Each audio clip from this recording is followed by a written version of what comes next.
कहानी एक छोटे से गांव बिहार की है, जिस गांव में लोग 11 बजे के बाद अपने घरों से बाहर नहीं निकलते हैं।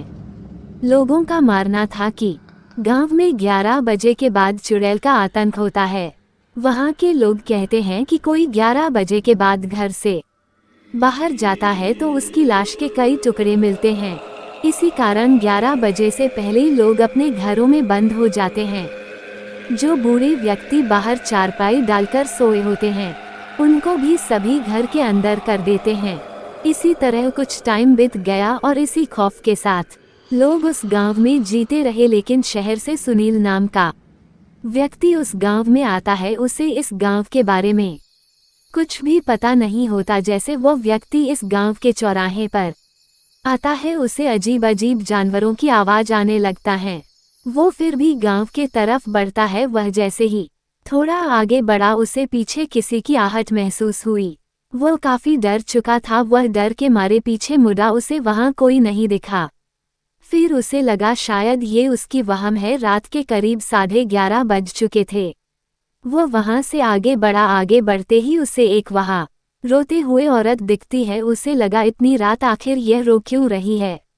वह डरते डरते उस औरत के पास गया और पूछा कि आप इतनी रात को यहाँ क्या कर रहे हैं और आप रो क्यों रही है। अगर आपको कोई मदद चाहिए तो मुझे बताएं।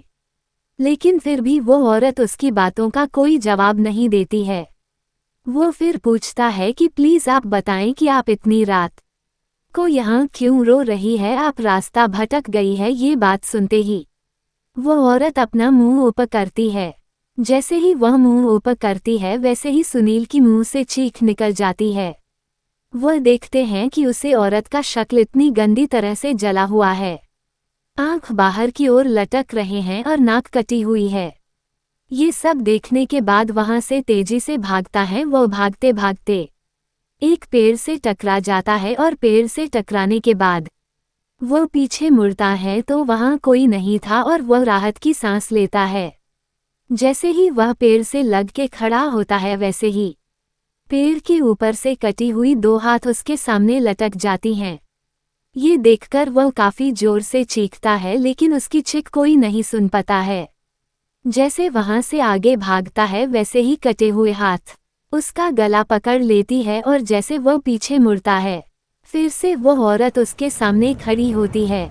उसका जला हुआ शकल बहुत डरावना दिख रहा था और वह जली हुई औरत उसके दोनों हाथ शरीर से अलग काटकर फेंक देती हैं और उसके कई टुकड़े करके गांव में फेंक देते हैं। जैसे ही सुबह होती है, गांव वाले ये मंजर देखकर बहुत घबरा जाते हैं और सभी गांव वाले इस घटना के बाद गांव छोड़ने का फैसला करते हैं।